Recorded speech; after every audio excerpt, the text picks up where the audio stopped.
नमस्कार, आप देखना शुरू कर चुके हैं न्यूज फॉर नेशन। मैं हूं आपके साथ धीरेन्द्र। आप अपने वीडियो में देख रहे होंगे हम तीन की जमात में बैठे हैं और इसके पीछे वजह भी बड़ी महत्वपूर्ण है। एक हमारे consultant editor Sunil Pandey sir हैं, बड़ा लंबा पत्रकारीय अनुभव इनके पास है। और दूसरे हमारे साथी जिनको अक्सर आप न्यूज फॉर नेशन के स्क्रीन पर देखते होंगे, प्रियदर्शन। अच्छी राजनीतिक समझ और अच्छी राजनीतिक विवेचना ये करते हैं और इन्हीं दोनों को बिठाने के पीछे की वजह यह है कि 2026 में बिहार में राजनीतिक दलों का रुख होगा क्या, इन दोनों से हम समझना चाहते हैं। समाजवाद के नाम पर जिस तरीके से परिवारवाद को आगे बढ़ाया जा रहा है और वो पार्टी जिसने आज तक परिवारवाद के नाम पर समझौता नहीं किया, लेकिन उसके पास एक ऐसी मजबूरी बनती हुई दिख रही है जहां पर परिवार ही पार्टी के लिए उद्धारक होगा या ये कहें तारणहार होगा, उनके पुत्र को राजनीति में लाने की कोशिश हो रही है। ऐसे में यह समझना दिलचस्प है कि जिस दिशा में राजनीति मुड़ती हुई दिख रही है उस दिशा में अगर मुड़ गई तो क्या दिसंबर में हम लोग यही चर्चा करेंगे कि जिस पार्टी का जो प्रमुख है वही प्रमुख होगा, या बिहार की राजनीति की तस्वीर, कम से कम तस्वीर बदल जाएगी? पहला प्रश्न आप दोनों से है, लेकिन क्रमशः मैं चाहूंगा कि पहले सुनील पांडे सर बोले, उसके बाद हमारे मित्र प्रियदर्शन जी बोले। नीतीश कुमार ने परिवारवाद से समझौता नहीं किया, कम से कम अपने लिए।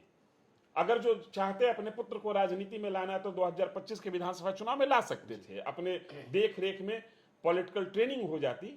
लेकिन ये बात चुनाव के पहले से लेकर चुनाव के बाद तक जोर पकड़े हुए है कि क्या नीतीश कुमार की पार्टी का नेतृत्व उनके सुपुत्र निशांत लेंगे और क्या निशांत ही उस पार्टी को संभाल सकते हैं? ये मजबूरी है जदयू की, क्या मत है? देखिए, राजनीतिक सूचिता के नाम पर यदि सर्वश्रेष्ठ नाम राजनेता के तौर पर लिया जाता है तो नीतीश कुमार है। उसके एक बड़ी वजह उसके पीछे की ये है कि वो परिवार को कभी आगे प्रश्रय नहीं दिया राजनीति में, कम से कम अपने परिवार को।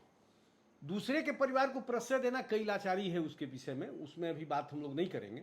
निजी रूप से ये परिवार मुक्त विचार रखते हुए मुख्य रूप से विकास और किसी बिना विभेद का राजनीति इन्होंने किया है अभी तक। लेकिन होता क्या है कि ये कॉकस घिर जाता है, कुछ मुट्ठी भर व्यक्ति, या बिहार की यदि आप बात करें तो कुछ प्रशासकीय पदाधिकारी के घेरे में नीतीश कुमार हैं। निर्णय लेने की जो एक ट्रेंड बन रहा है, जो पिछले एक साल से देख रहा हूं, नीतीश जी की शायद भूमिका नहीं के बराबर होती है। जाहिर है इन्हीं कॉकस के बीच में एक नाम उछला है इनके बेटे का, निशांत का। निशांत मन से राजनीतिक रूप से नहीं दिखते हैं, ये सबका विचार होगा। लेकिन अब विवश लोग करेगा। अब हमने सुना कि उनके लिए भूख हड़ताल हो रहा है। ये किस तरह की मानसिकता है? मैं मानता हूं कि जदयू को अपना नेतृत्व के ऊपर सोचने की तो जरूरत है, क्योंकि स्वास्थ्य के तौर पर नीतीश जी बेहतर नहीं है, हर लोग जानता है। लेकिन निशांत उनको रिप्लेस करे ऐसा मेरा मानना नहीं है। मैं मानता हूं कि समय रहते जदयू कोई न कोई नेतृत्व दूसरे श्रेणी का तैयार करेंगे। अब इसमें जो भी मतभेद सामने आए, लेकिन निशांत उनके लिए बेहतर विकल्प नहीं होंगे। प्रियदर्शन जी, एक चीज बताइए, निशांत बेहतर विकल्प नहीं होंगे, लेकिन समाजवादी राजनीति, या ये कहिए कि क्षेत्रीय दलों के मिजाज को हम देखते हैं, पूरे देश भर के क्षेत्रीय पार्टियों को मिजाज को देखते हैं, तो जिन पार्टियों में परिवारवाद नहीं चला वो पार्टियां लगभग समाप्त हो गई। नीतीश कुमार के साथ समस्या ये है कि उन्होंने अपने बेटे को पॉलिटिकल ट्रेनिंग अपने समय रहते दी नहीं और पार्टी में दूसरी लाइन कोई नेतृत्व की दिखती नहीं है। तो क्या ये नीतीश कुमार की निजी विफलता माने कि उनके पुत्र को न चाहते हुए भी राजनीति में आना पड़ेगा, नीतीश की राजनीतिक विरासत और पार्टी दोनों को बचाने के लिए? बिल्कुल। अगर आप पूरे देश में, जैसे आपने चर्चा की कि कई क्षेत्रीय दल हैं जिनका अस्तित्व इसलिए बचा हुआ है क्योंकि वहां परिवारवाद फलता फूलता हुआ है।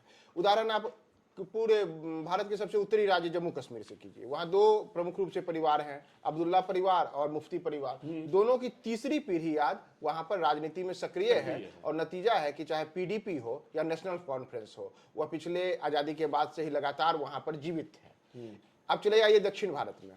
दक्षिण भारत में सबसे महत्वपूर्ण है इस चीज को समझने के लिए कि डीएमके वहां एक पार्टी है, यानी कि करुणानिधि की पार्टी। करुणानिधि की पार्टी की तीसरी पीढ़ी अब राजनीति में सक्रिय है, तो डीएमके वहां पर सक्रिय है, डीएमके सत्ता में है। इस बार भी वहां पर भारतीय जनता पार्टी और डीएमके बीच में माना जा रहा है कि लड़ाई हो सकती है। लेकिन एक दौर में अन्ना द्रमुक, AIADMK, हाँ। तो अन्ना द्रमुक की प्रमुख हुआ करती थी जयललिता, हाँ। और उसके पहले उनके मेंटर हुआ करते थे। तो अन्ना द्रमुक में चूंकि सेकेंड लाइन का कोई लीडरशिप नहीं रहा और आज परिवार भी नहीं रहा। परिवार भी नहीं रहा, हाँ। तो नतीजा है कि अन्ना द्रमुक जो पार्टी है वह पार्टी आप कह सकते हैं कि भाजपा की बैसाखी के सहारे अब हो चुकी है, या भाजपा अन्ना द्रमुक को अपने में विलय करके अपना वहां पर एक चेहरा दे रही है। कुछ कुछ वही स्थिति समझने के लिए जदयू और अन्ना द्रमुक उसी स्थिति में है। आज जदयू के साथ क्या स्थिति है कि जदयू में सेकेंड जो लाइन की लीडरशिप है उसका कहीं से कोई नहीं दिखते हैं। कोई भी जदयू का नेता खड़ा होकर यह नहीं कह सकता है कि मैं नीतीश कुमार का विकल्प हूं, मेरे कारण जदयू पार्टी आगे बढ़ सकती है। तो स्वस्थ लोकतंत्र के लिए और राजनीतिक तौर पर कोई पार्टी बेहतर तरीके से काम करे तो भारतीय जनता पार्टी आज इसलिए पूरे देश में फली फूली है क्योंकि परिवारवाद से इतर उसने सेकेंड जो लाइन की लीडरशिप है उसे डेवलप किया, और आज नितिन नवीन जैसे नेता पार्टी के राष्ट्रीय कार्यकारी अध्यक्ष बनते हैं। जदयू में ऐसी कोई स्थिति नहीं है।